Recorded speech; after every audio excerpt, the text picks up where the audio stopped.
one day a dragon with a muffin problem attaches himself to...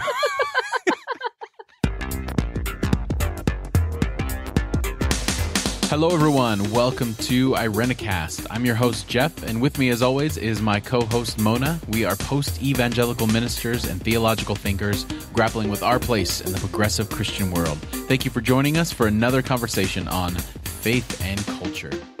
Once again, Alan is still on sabbatical. Don't forget to check out our Instagram page to find out what he's up to during his break from the show. We look forward to having him back very soon. But for this week we are going to be talking about anger. After our discussion last week on forgiveness, I think we both kind of realized through the course of that conversation that the thing that makes forgiveness the hardest is when we're angry, and what we do with that emotion, and what is anger, and how do we express it in a healthy way, and how do we not express it in a healthy way, and everything related to that. Wouldn't you say, Mona?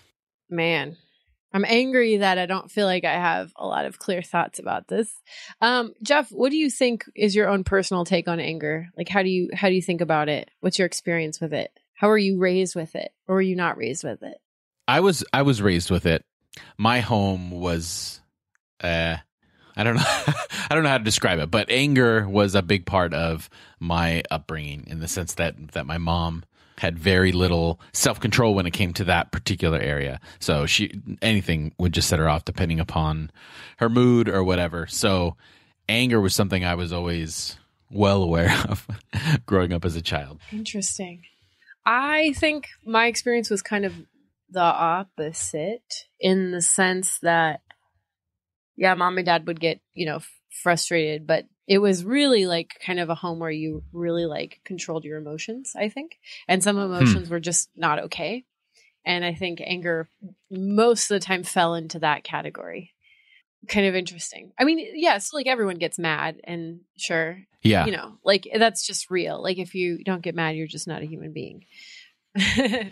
Well, yeah, and we should be angry. And we talked about this last week, but we see in the Bible, Jesus himself getting angry. And I would say it depends upon, like in my home, when it came to getting angry, no one was yelling or ever angry about the thing, or at least expressing with their words what was angering them about the thing that was actually angering them. It was my upbringing was a culture of keeping everything under the surface. So nothing that you were really talking about was what you were really talking about. Oh, yeah. Wow. So avoidant anger is like the worst kind. Ooh, yeah. Passive aggression? Yeah. Oh, yeah, very much so. And just like when you lash out at your friend or your family because something else is bothering you, that was it. And then when I became a teenager, you add on to my personality of pushing buttons and trying to push back against authority in every way, shape, and form that I possibly could.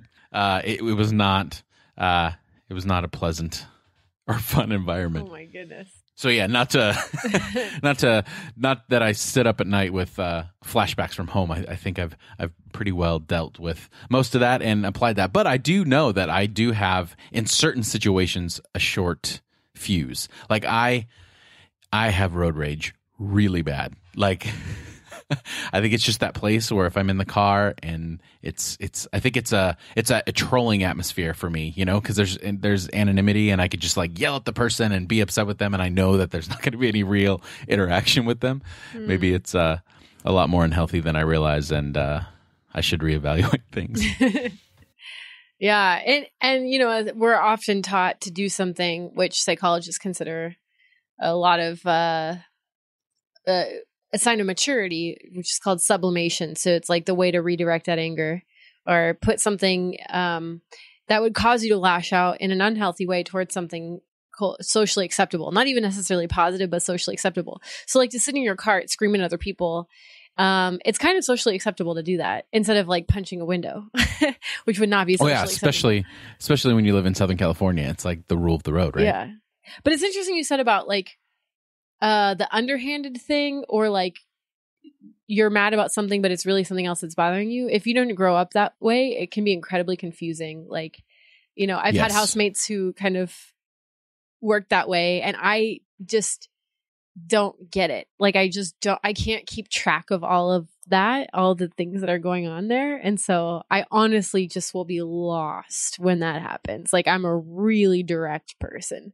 So I just don't resonate at all with the whole, I'm not mad at this, I'm mad at the other thing, but you need to guess what the other thing is, and you should know what it is, and I'm mad at you until you know what it is. I seriously don't get it. I know that's how people learn to cope, though. So there's reasons people learn those behaviors that gets them something, or they can protect themselves through that, or... For sure. It's extremely frustrating. I think when we think in terms of anger, I think part of the problem, and I read this really interesting article that talking about differentiating between anger and aggression. So I think what you're saying about like redirecting that anger, I think that's just healthy emotional expression, is whatever emotion you have, directing that emotion in a way that's positive and that creates a space for others to engage or whatever. One of the things that stands out to me, since Alan isn't here, I'm going to throw out some Bible verses real quick, if you don't mind. Well, you might mind.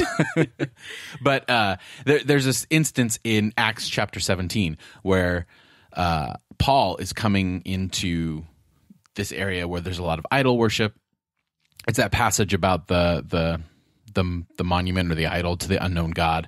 But it starts with him saying that he's looking at all this idol worship, and it says that he is provoked in his spirit. So this idea of being angry, upset, there's anger there. It's to irritate or to arouse anger in someone. So he's provoked. He's looking at all this stuff. And then the narrative moves him into a place where he uses this opportunity to teach and to connect and to build a bridge between what's provoking him as opposed to allow it to continue to provoke him. And there's this really interesting word. The word there that's being used for provoke is also the Hebrew equivalent of that is it means to sharpen. I think it's shana. And it's in two different places in the Old Testament. One is in Deuteronomy 6:7 in the Shema of the Hebrew people. You shall teach. So it's used as the word teach them diligently to your sons and talk to them when you sit in your house and when you walk by the way. And then in another instance, it's used as the word sharpen. So if I sharpen my flashing sword, and then the verse in Deuteronomy 32:41 says, if I sharpen my flashing sword and my hand takes a hold of justice, I will render vengeance on my adversaries. So you have this contrast with this idea of what can you do with that anger, this lashing out and act in vengeance, or use that to redirect into a teaching moment, into a moment that creates connection and life and everything that's surrounded with that. Interesting. Well, that sounds like there's a process that has to take place for that to get there, right? Yeah, absolutely. Yeah. And in that particular passage, Paul goes and talks to his fellow Jews, like he has a place to talk and to kind of work through that before moving into a place where he begins to talk to those that are committing idolatry in his sight. Interesting.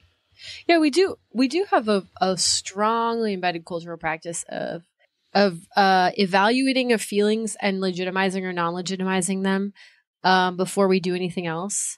Meaning, like, if you kind of determine, or it's determined that your emotions are not valid, then you're just supposed to not have them.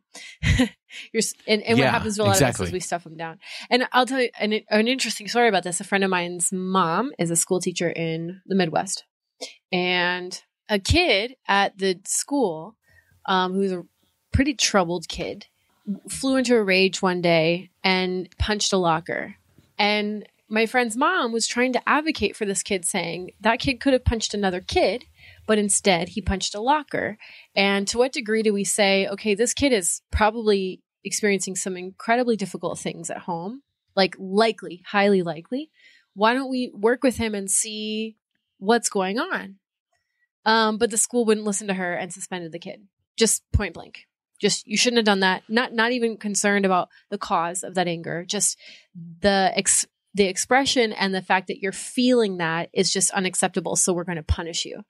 So think about all the times in our lives we even go throughout a day-to-day basis and judge our emotions like that. Well, I'm not supposed to have that. I don't like that emotion. It makes me uncomfortable. Therefore, I'm just not going to feel it. But that's not how it works.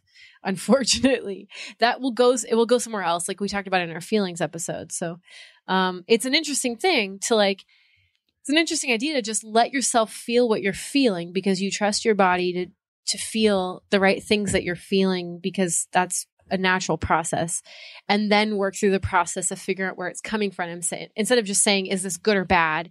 And if it's bad, trying to shut it off. Yeah.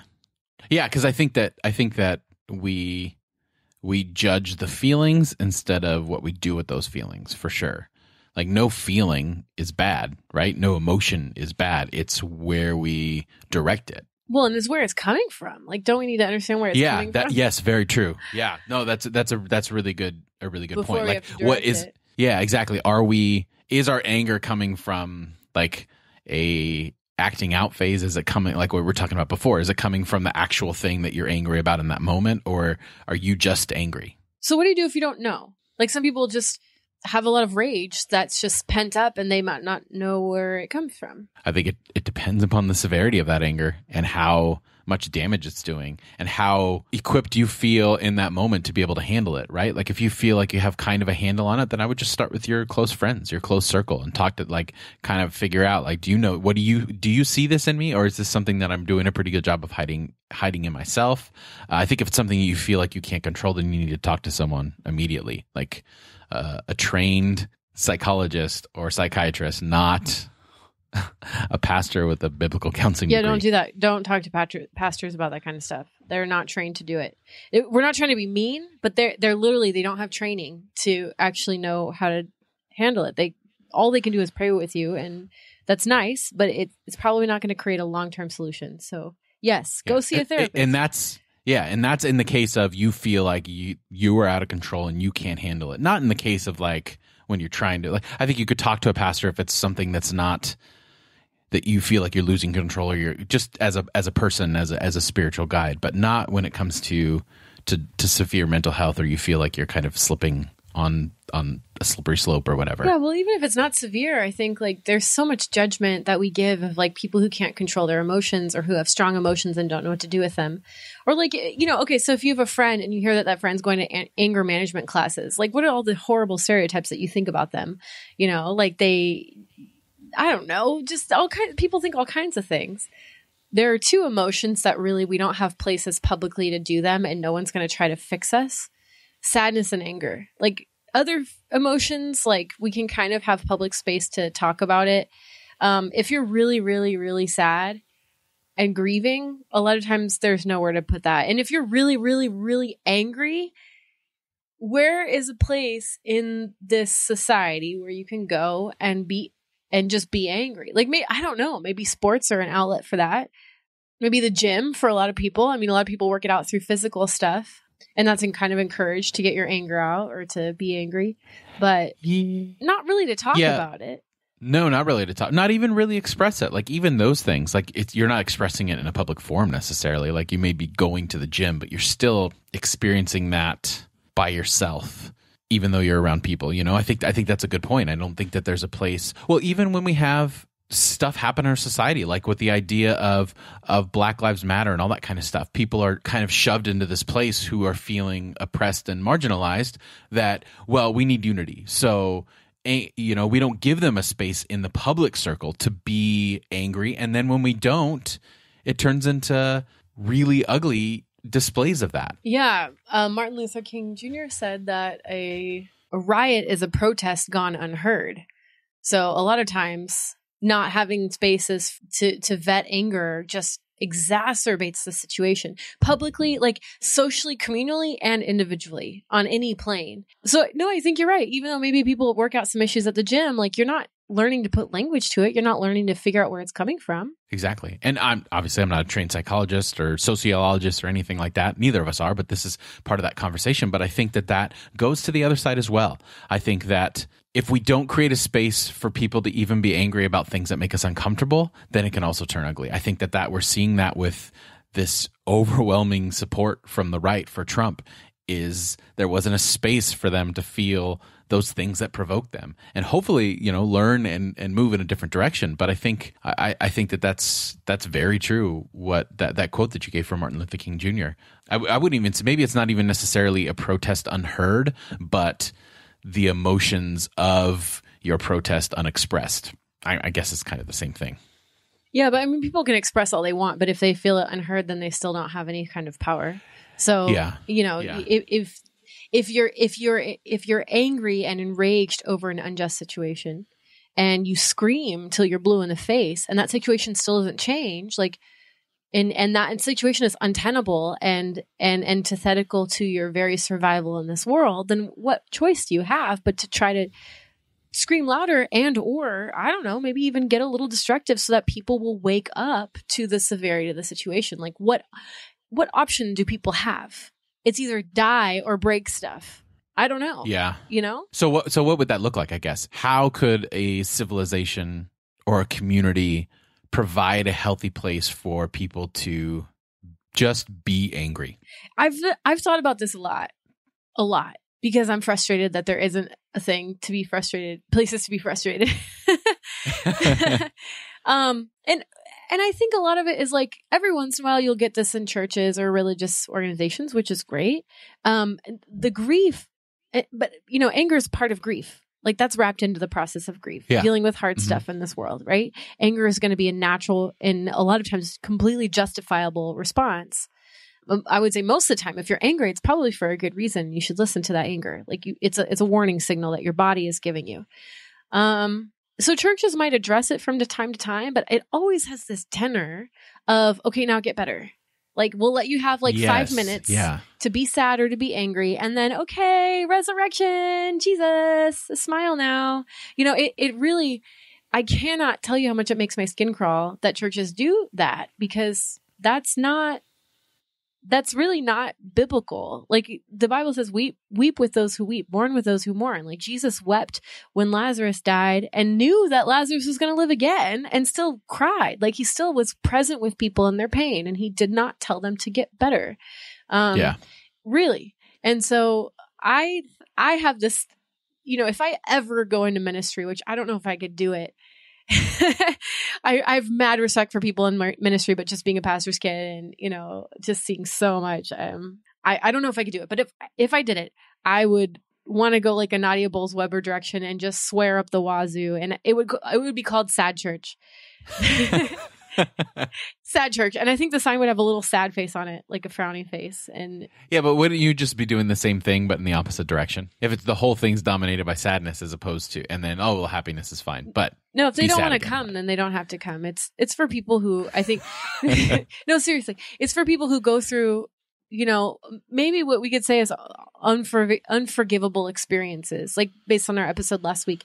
You know, there are some things in life that you don't need to make sense out of. Like, you don't need anyone to make sense out of for you. You don't need to hear anything remotely like God had a plan for that, because that's really hurtful. You just need to go be sad. And I draw on this from my, and I'm using sad, mad kind of interchangeably, because we would have a monthly or bi-monthly service called Mad Church where we like rip up pillows and like scribble on things and yell like that. It would just be an outlet for people to be mad and to give anger, to be a voice to being mad. That's my, I don't know, because I got divorced about 3 years ago. And when I got divorced, I was in an insane amount of emotional pain. I mean, it feels like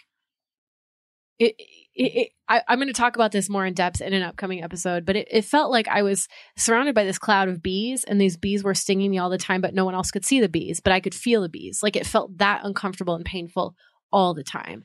And I could barely function as a person. I could barely make food. I could barely, you know, get up in the morning. It was awful. So if you've been through something that awful and you've grieved that hard, like, you know what that's like, and you know how dangerous it feels to walk into a space where people are going to try to monitor or police your emotions in any respect. So what I found was this divorce support group for people in their 20s and 30s that happened to be in my area, like out of the blue, which is really rare, because, you know, divorces in your 20s and 30s are rare. Most people get divorced later in life. So I can't tell you how much it meant to me to sit around with a bunch of sad sacks and be sad and not have to get better. Like that space was so healing for me. And like people talked way too much, and there was way too much crying and some self-pity thrown in there. And, you know, people would make horrible jokes, horribly offensive, off-putting jokes. But like, they were my people. I call them my sad friends. If you've been through it, you know what it means to have that space. And a lot of support groups are really based around some sort of shared specific experience or trying to get over addiction, or like you're gonna have to have an identity marker of like a certain thing to be part of that community. So I thought it'd be cool to just have something called Sad Church or Mad Church, where like really the connecting thing is the shared human emotion of just being angry or being sad. Yeah. Well, I mean, that's the church has lost its ability for public lament, like that is a spiritual gift that seems to be long forgotten. This idea of just leaving it at the complaint, leaving it at, this is how I feel right here and right now. I feel like don't resolve it. Yeah, exactly. Like don't resolve it. Just keep it there. Like I feel like the past few weeks in my congregation, I'm in charge of the prayers of the people. So I take the title of that section of the service very seriously, because I feel like if this is a time where the people feel like they are represented in a prayer, and sometimes I have no idea what to say. I just say what I'm feeling in the moment. But I feel like the last few weeks, more times than not, because of everything that's happening out there, it just doesn't feel like a time that there should be a prayer that is uplifting and encouraging. And, it feels like this is a time for a lament prayer. This is a time for us to say, what the hell is going on? And kind of leave it there. Like, we want to acknowledge that we know that there's hope, but we also want to acknowledge that right now it doesn't feel like it. It doesn't feel like there's hope. And I'm angry and I'm upset. And I think it's been, from the feedback that I've gotten from people in the congregation, it's been very healing for them, because they're not used to that idea of, in a church setting, something being left uncomfortable. But it was more, the uncomfortableness was worth it, because it was more reassuring to know, wow, I'm not the only one that feels this. I think you're onto something. And before you said the word hope, I was like, hope, like it came to mind. Because I know a lot of people who's in their theology, they would say, well, it's worth it to err on the side of hopefulness, because religious, Christianity is literally the good news. Like that's what the gospel is, right? And we're supposed to, like, they would say that the job of the church and the job of Christians are to preserve and to uphold and to promote that hope of the good news. And if you just end on a down note, that sounds really trite. If you end on lament, if you end on the sense of irresolvable tension and paradox, then, like you're saying, like what you said was perfect, I think. It needs to have an undercurrent of knowing that hope is there, but giving voice to the fact that in this moment it doesn't feel like it. And the feeling itself is holy. And we're not going to try to explain away or control our emotions. I think, I don't know, just the idea of controlling emotions and just not having the emotions that you don't like is really violent to our humanity. It's really violent if you stop and think about it. Yeah, I agree. I think it's damaging. And if we can't figure out ways for people to express those things and for it to be okay. Like, obviously, there's a difference between someone who needs to express sadness for a time or a season and someone who is clinically depressed. And, that's when they need help, and hopefully people stepping in a way that's the right way. But, when we are talking about this, I think probably good to clarify at this point, when we're talking about this, we're talking about a general sense of anger. We're not talking about someone who's chronically angry at everything. Like we're talking about kind of I don't want to say normal experience, but the healthy expression of anger, and providing places to that. Because then if it's not healthily expressed, and when you can, then eventually it can turn into something uglier and more difficult to work through. Yeah, and harkening back to our episode last week where I talked about trauma and the fight or flight response, if you didn't hear that, I would recommend going back and listening to that one, because it's really pertinent to this conversation. Because, so like I mentioned last week, when you go through something horrible, or if you have any sort of abuse or horrifying traumatic experiences in your past, or repeated slight traumatic experiences, they can cause a trauma like state, a PTSD kind of state, which, long story short circuits your brain flight or fight response and can distort that response. So a lot of people will go into flight mode, but other people will go into fight mode. And that's where some people who have rage issues come at it, because they're actually they're actually acting out of traumatization. That's just how their brain has learned to operate and has learned to cope. And they have learned through a myriad of factors, they've learned that's what they need to do to protect themselves, is to become angry and defensive. But it's often a result. I mean, when is it not, right? Normally, human beings are not just naturally angry people, most of us, unless maybe you have like a hormonal imbalance or some kind of chemical imbalance, mental imbalance in your brain. Most of us, the vast majority of us, are just not like mad for no reason. If people have chronic anger issues or rage issues, a lot of times it can be because they've been traumatized. They've been deeply, deeply wounded and they don't feel safe in the world. So they get mad. Other people run away. So you either hide or you rage. That's usually what you'll fall on, either one side or the other. And sometimes people flip flop between the two. But I've known people who have trauma in their past and err on the more rage aggression side. And they will also, this is really interesting, it also comes with body dissociation, oftentimes, trauma-like symptoms. So people who've been traumatized can have like out-of-body experiences or black out and have memory lapses. So I have someone, who I know who has flown into a rage, blacked out, and become physically aggressive. So, and there's not an excuse for that. I'm not saying excuse as behavior, but that behavior, it doesn't come from nowhere, is what I'm trying to say.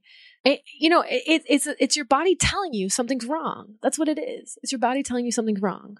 And it's reacting to something. Like you talk about the fight or flight and you talk about it being damaged, but just even if you're normal fight or flight, like if you're in the flight or fight mode, it, regardless of whether it's damaged or you're in a healthy place or a really difficult place, it still shuts off your ability to think. To reason. Like, yeah, it does. To reason.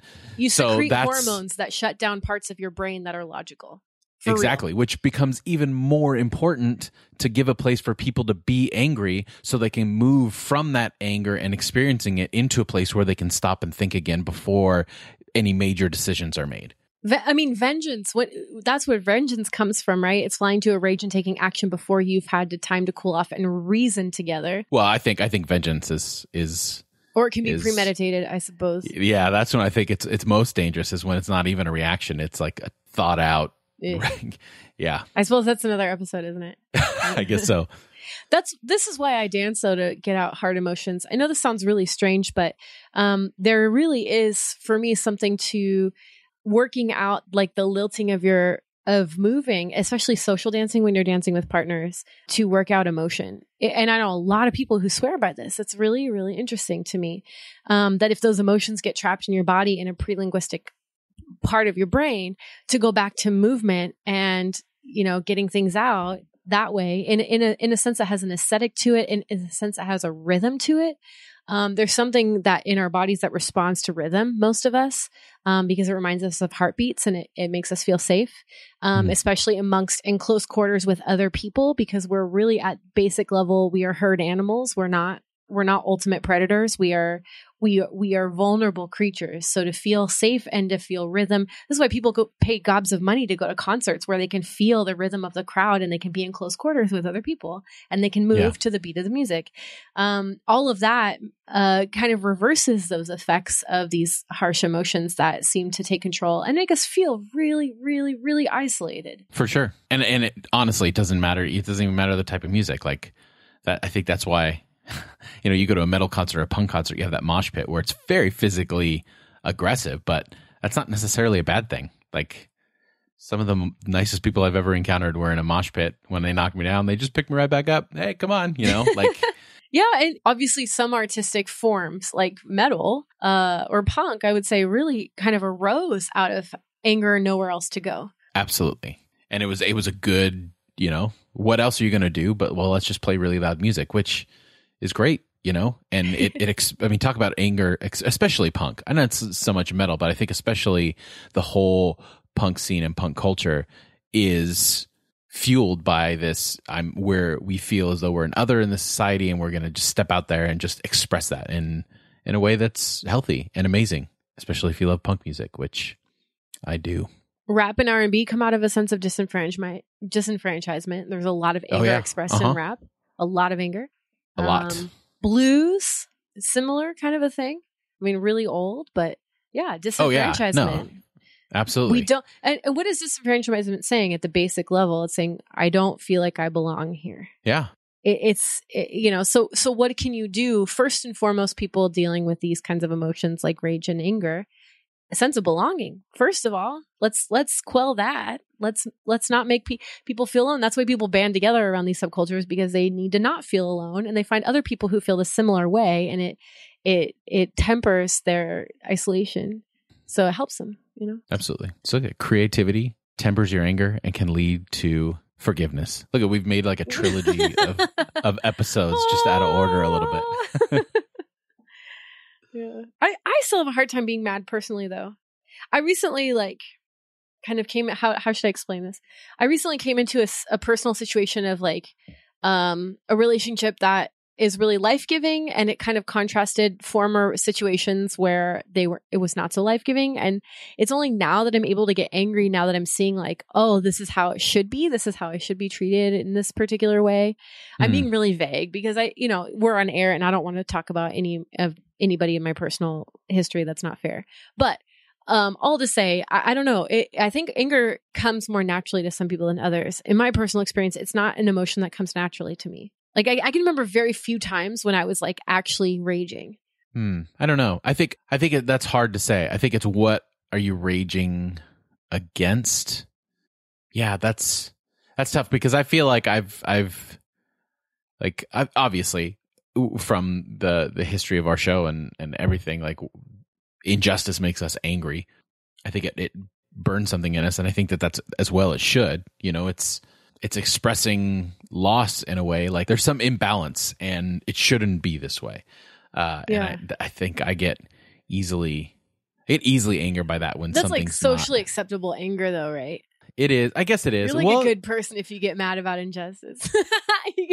Well, depending upon what the injustice is, you know what I mean? There's certain. That's true. The Black Lives Matter, that's an anger at injustice, and that's not socially acceptable from a lot of people's perspective. That's true. Not ours, by the way. Yeah. Just put that out there. I don't know. I think you make a good point of realizing, and I think that's part of the journey, is that anger may not always be instantaneous. Sometimes we get angry as we learn because our view is widened. That's a more difficult anger to work through because it's not in the moment, and maybe even you don't even have the ability to express that anger in a way that to the actual person or to the situation because you're so far past it. Yeah. I'm a slow processor like that. Seriously, my dad one time was like, Mona, you're so easygoing. Someone can insult you right to your face and you'll just talk right past it and pretend like it didn't happen. And I thought about it for a minute because I don't realize that they're insulting me until 3 days later. And then I'm like, oh, wait a minute. Hey, wait a second. They were being mean. I didn't even notice until much later, until I've had time to really process it. I don't know. I've just always been like that. So I'm not reactionary, but almost to a fault, to where I don't deal with stuff, So yeah. I don't know. I get angry. I'm in the midst of something that's making me angry right now. I think I mentioned it in passing last episode, but right now, my wife and I decided, we're adults now. We're older. We should buy real furniture that isn't a hand down from, someone else, or something that we still had from college, or even our, our rooms when we were living at home. We have a family now. We have two beautiful young ladies in the house, and we should, I don't know. I guess that's an adult thing to do. Maybe I should have figured this out sooner. So we're like, let's get some furniture. So we ordered this furniture, and long story short, they kept prolonging the order date, and we paid in full. And now I'm in a situation where they're telling me the furniture's not coming and they're not giving me a refund. And I'm sitting there I've basically been robbed of $3,000 through a business. Oh, it's so much money, dude. I know, sorry. Right? That's terrible. Especially when it's your first furniture purchase. And right now I'm telling this story. I've probably told it 10 times to other people. But for me, that's part of my process of getting that anger out, is just being able to tell that story and keep it on the forefront.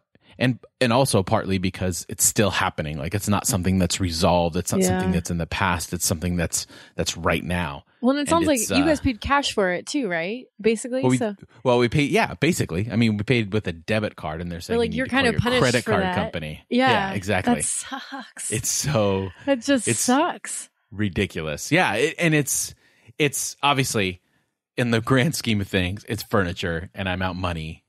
Fine, but it's in the moment, and I think it's a representation of how we work through this anger stuff. And I think that when we don't have a place where we feel like we can fully express that anger or address the source of our anger, or our anger is not taken seriously, that's a big one. I think that is too. If I was just like, it's not that big of a deal, man, you just need to get over it. Like, doesn't that just make your blood boil? If people honestly like delegitimize your anger for you, like, or just try to offer cheap fixes or.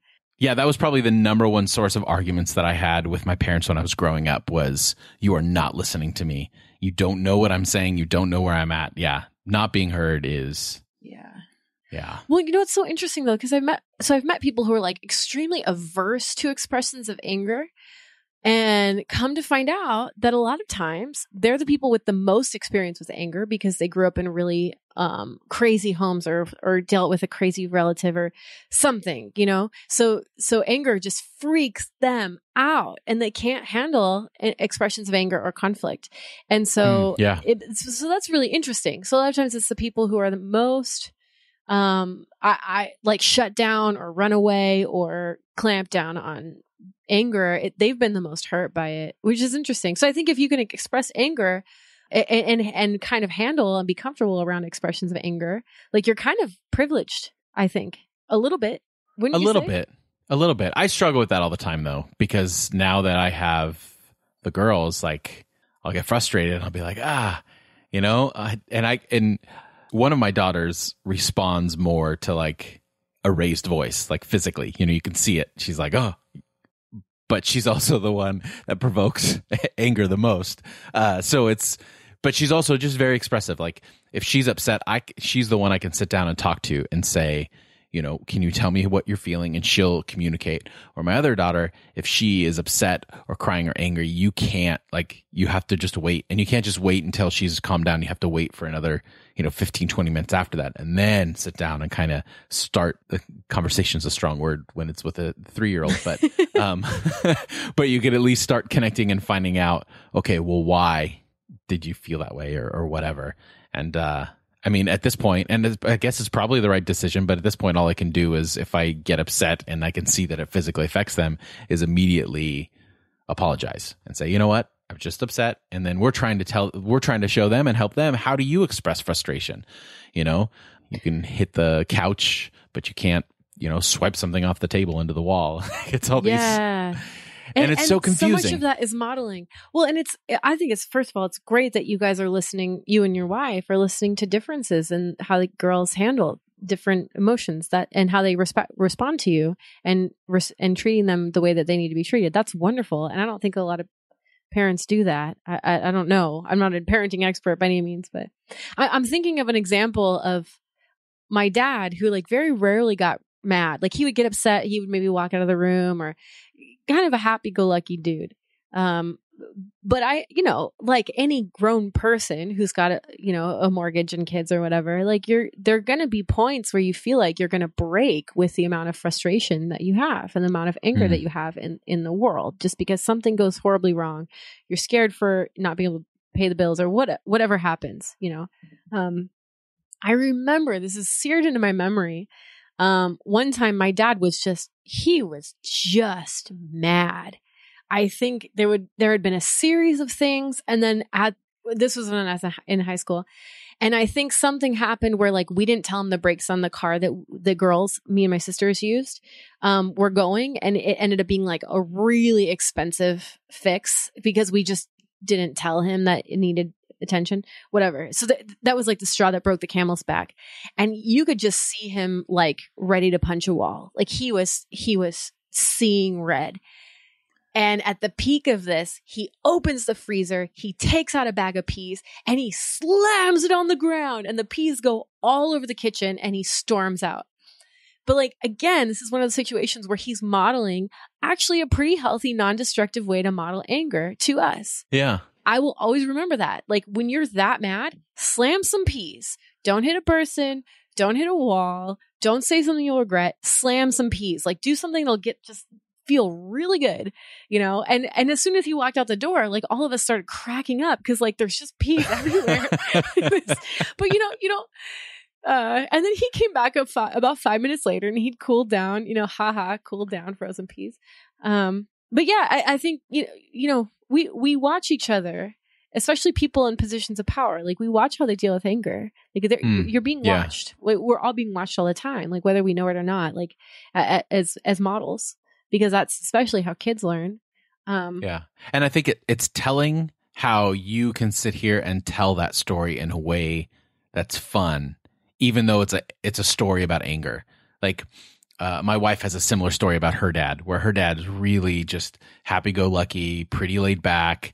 And she always tells this story about when they were kids and they were fighting in the car or whatever. He just pulled over the car, got out, walked to the back window and just like banged on it real hard, got back in the car, and everything was fine again. Like, it was just, and the way she tells that story is always humorous. Like, I think that says a lot in the way that we can recount an event on how well expressed that anger was.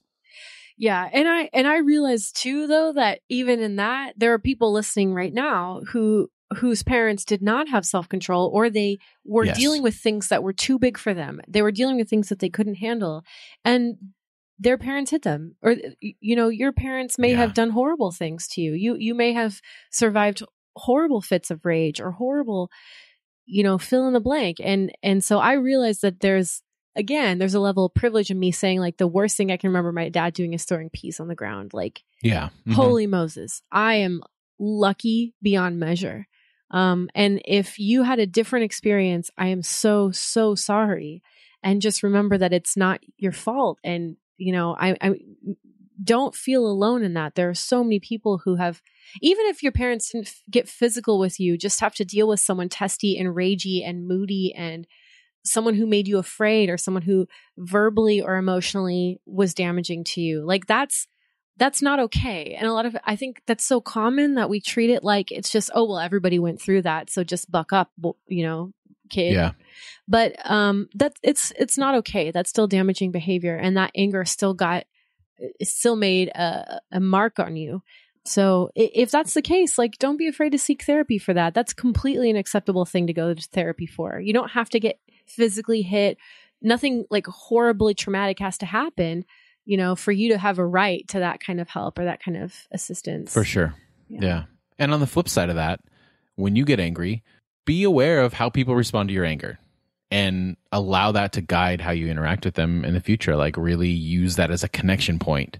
Don't feel like just because you expressed anger that you've burned a bridge, but it's a potential for building a new one, because you can see and interact with people in a new way that you might not have before. I like that. Yeah. Anger should be an opportunity, right? Like, we shouldn't wait until we boil over and become in a rage to, exactly. Like, let's deal with it before that happens. It's okay to admit that you're mad. Yeah. Everyone gets angry. That's what we're trying to tell you. Yeah, exactly. Happens. Exactly. It happens. Well, I think that's probably where we can end this one. Let us know your thoughts. We're always looking for feedback to the show. Thank you for all of you that have written and contacted the show. We really appreciate it. And if you have anything to say about this particular episode, you can go comment on the show notes at irenicast.com/74. And you can also contact us anytime on our feedback page at irenicast.com/feedback. On the other side of the music, we're going to be bringing back a segment from a very early episode called Judging a Book by Its Cover.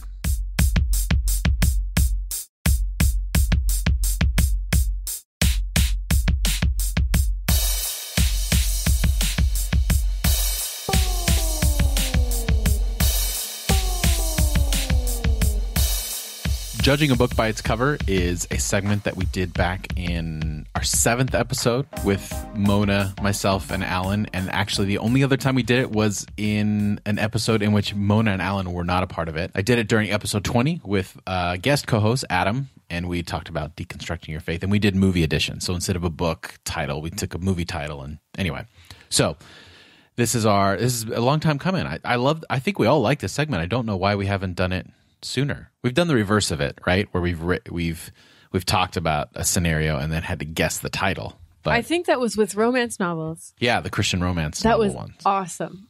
That was hilarious. Yeah. We read the description and then the other people had to guess what the title was. Yes. That was a good one. Okay. So we're going to give the title and then the other person has to guess what that's about. Yes. So we've each chosen 3 book titles, and we'll see what happens. Okay. Mona, why don't you go first? Okay. I don't know if mine are super enigmatic. I just picked them because I liked them and I thought they were funny, which is what usually makes a good segment. So yes, you'll sense a theme in the first 2. Okay. The first title is If God Loves Me, Why Can't I Get My Locker Open? That is a good question. That is something deserving of anger. I'm mad right now.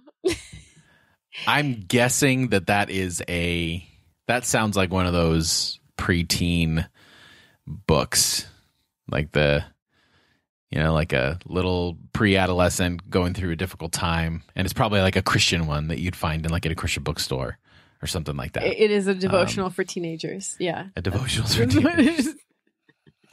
Nice. Do you want me to read the description? Yes, please. Okay. It's time to give God a piece of your mind. What's on your mind? Is it your biology final? Is it the fight you just had with your best friend? Is it Jesus? Sorry. Staying close to him is the best way to make it through this crazy life, but it can be hard to keep Jesus on your mind morning, noon, at night, especially when so many people think that being a Christian means you're weak, naive, or uncool. As a result, maybe you find yourself at the most exclusive parties just to prove that you're not the boring loser your classmates think you are. Oh my goodness. But you don't need to prove yourself to them, and here's why. God's opinion of you is the one that really matters. This book, filled with enough devotionals for an entire year, equips you to hold fast to values like maintaining sexual purity, that's number 1, obviously, having a good work ethic, and being a great friend. Rediscover the power of God's love, and you'll remember why it was so important for you to stick by him in the first place. Oh my goodness. So good. Yeah, it is. That I can't tell you how many times, like every church that I went to as a youth pastor, whenever I started, one of the first things I had to do was clear out some old library of books from like youth specialties or whatever that were just like from the 70s and always just the worst. And that sounds like exactly one of the ones that was in the pile. This is okay. So this is like Sarah Silverman has this joke, like, stop telling women like girls you can be anything you want to be, because like it wouldn't occur to them that they couldn't unless you told them that they could. It wouldn't occur to them that it was a possibility that they couldn't, or that was the norm, until you tried to break that invisible norm that was never there. Right. So she says, stop telling girls that they can be president, because like they never would have thought about the possibility of not. Okay. So I feel like this is the same idea. Like, no. You're not a boring loser. Your classmates think you are. You're not, like, what if that never occurred to you? It actually says boring loser. You're not the boring loser your classmates think you are. Oh my God. Wow. So good. Anyway. So, okay, your turn. Okay. So this one here's the title. Anyone can be cool, but awesome takes practice. Oh, is it a self-help book? I want to be awesome. I need to read this. Can I buy a copy? It's in the same vein as yours. It is a youth devotional. Is it really? It really is. Yeah. That's awesome. So I couldn't find a description for this, but I discovered this treasure trove of satirical Amazon reviews for this particular book. Oh, nice. That I think are just hilarious. So I'm going to read those. Yes. Instead. So this guy says he gave this book 5 stars, by the way. This might be a good segment, like Amazon reviews or something. I don't know. Anyway, I found some good ones too. Yeah. Yeah. So he says, coolness always came easily to me. Whether over a game of cribbage with my pals or a shared float at the malt shop, I really emanated a significant amount of cool. I'm not going to lie. People would always remark, Mike, you're cool. That wasn't just once or twice. And then this other guy says, for years, I struggled with meager coolness until I read this book. Now, with my newfound knowledge and my I am awesome shirt, all the ladies want to get with me. It may look like they're just laughing and pointing, but I know that they truly find me irresistible. Since I've modeled my hair and clothes from the book cover, everyone thinks I'm Zach from Saved by the Bell. It doesn't get any better than this. Nice. Awesoming. So Doing good. it. So good. But yeah, I'm going to put the cover of this book in the show notes, and like that Zach comment from Saved by the Bell is very accurate. And it's just this like cool white guy with blonde hair talking to all of his friends. And it is, yeah. Nice. Okay. I have a second one that's kind of a follow-up to the first one. See, I'm sensing a theme here, both of us. The title is, Does God Ever Speak Through Cats? This was written in 2006. Interesting. So I'm assuming that this is some kind of instructional book about like animals in the Bible, or whether animals go to heaven or something like that, like a pseudo-theological thing. Okay, well, pop theology. I'm going to read the description and then we can discuss it because I'm not entirely sure. Does God Ever Speak Through Cats is a book about Christian spirituality and cats. When David Evans moved into a new house in Los Angeles, he unwittingly embarked on two strange new journeys. One involved a totally new relationship with God. The other focused on a stray cat that was living in the backyard. To David's great surprise, he discovered that these two very different journeys were related to each other and had a lot in common. This is the book he wrote to tell that story. That's the description. That's it. So I want to read it now to find out how those stories intermingle. The comments on this particular book are hilarious as well. Yeah, do you think? Wow. I don't think it's a theology. I think he's just telling a story about the cat and God. So. Yeah, that's what it sounds like that. But is it like purposely religious, or it's just like a random tongue-in-cheek title, but it's just really about like a nice story? I don't know. The cover is just like Helvetica. Does God Ever Speak Through Cats? And there's a picture of a cat climbing a ladder with some flowers in the background. I don't think it's tongue-in-cheek. And it says "Hang in there." It's close. The Onion recently published an article that was like, "Cat from Hang in There poster after 17 years finally falls to its doom." I saw that. There's just a branch with scratch marks. Oh my goodness. Okay. Well, I think this is sincere. I'm going to go with sincere. I think so. It sounds like it. Yeah. The top review, it has 381 people found this helpful. Short answer, yes. My neighbor's cat once looked me dead in the eye and began to telepathically dictate a lost chapter from the Book of Revelation to me. And it goes on. Very nice. Okay. Very nice. All right, your turn. Okay. So this breaks the theme in every way, shape, or form. Okay. The Muffin Muncher. Oh, no. All I could think about is the song of Muffin Top from 30 Rock. My muffin top is all that whole grain loaf that. It's talking about muffin I remember tops, that. if you're not a 30 Rock fan. Okay, wait, what? The Muffin Muncher? Yes. Is it a kid's book? Please tell me it's it's a kid's book. Okay, good. Oh, it is a kid's book. Okay. It's about. Is it like the Muffin Man went bad? He just went postal and he turned into the Muffin Muncher. No. Okay. Is it a grandmother with too much time on her hands? Is it a dog who really enjoys muffins but is not allowed to have muffins and must procure the muffins for himself? Or perhaps getting sort of warmer. Sort of warm. Okay, it's some sort of creature. Someone in an animal. Is it a mouse? It's a cat? No. It's a gerbil. It's a hamster. It's a raccoon. A possum. Think more not real. A bear.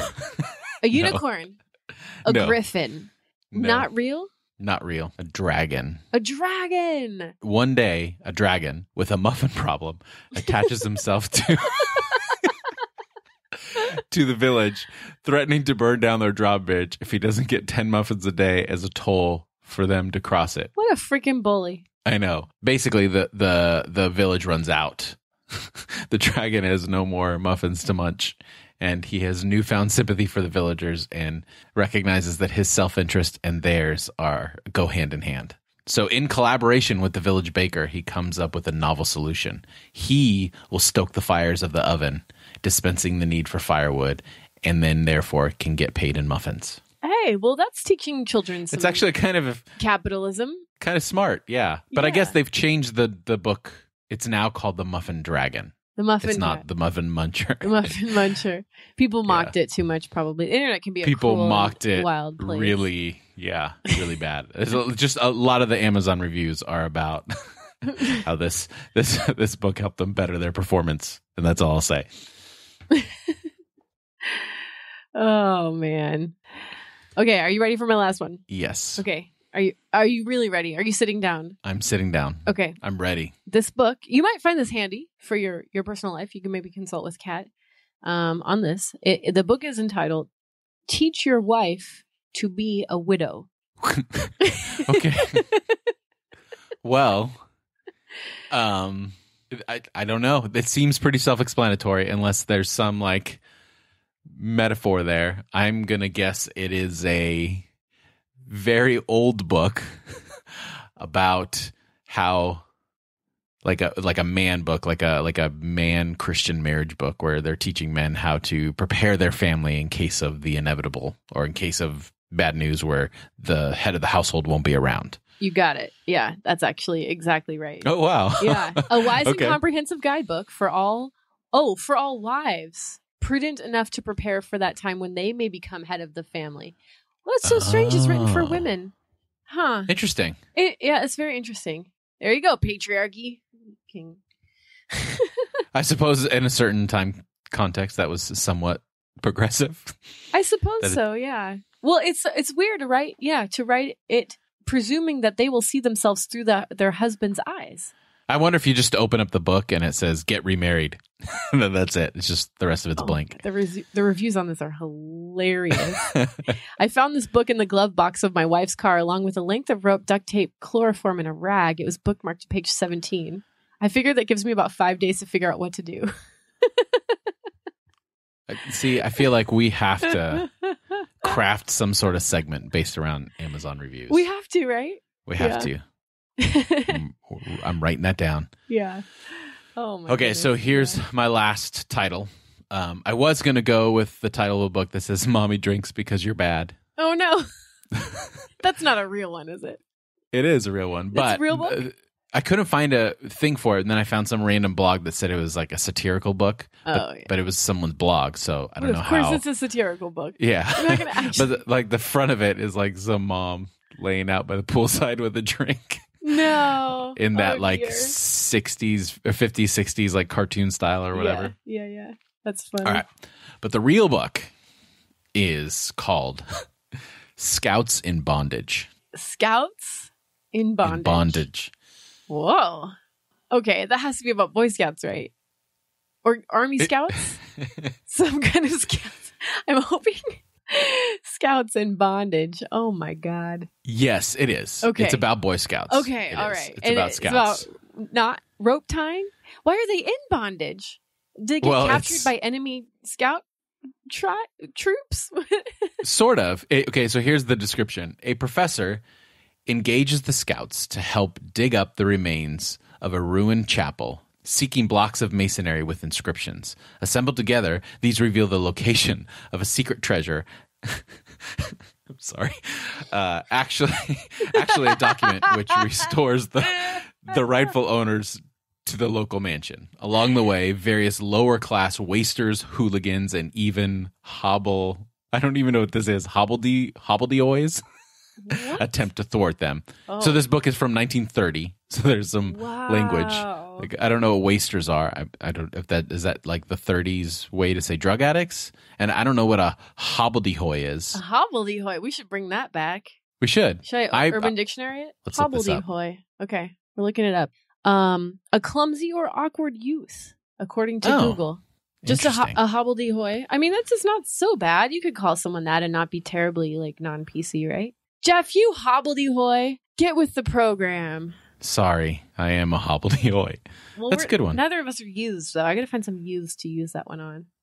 Okay, so I get can this be a though. curmudgeon. Like there is a first edition copy of this book on Amazon that's going for $700. Whoa. Yeah.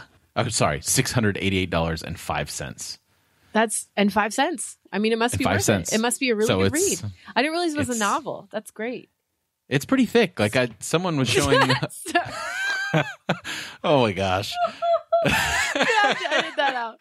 Alan's going to kill us. Oh my goodness. Okay. That was too far. That was actually too far. I'm sorry. The book has many pages, and there's someone had showed a picture of it because they actually, someone that gave the review or wrote the blog or whatever wrote a review on it, but they could only read it because like at this bookstore because it was just on display because it was so old or whatever. Wow. Anyway, well, that was fun. That's judging a book by its cover. Love it. If you enjoy what you hear each week here on IrenaCast and you want to support the show, you can see all the ways to do that at irenacast.com/support. And just check out our website in general. We have some fun stuff there. So for this week, I'm Jeff. I'm Mona. Thanks for joining the conversation.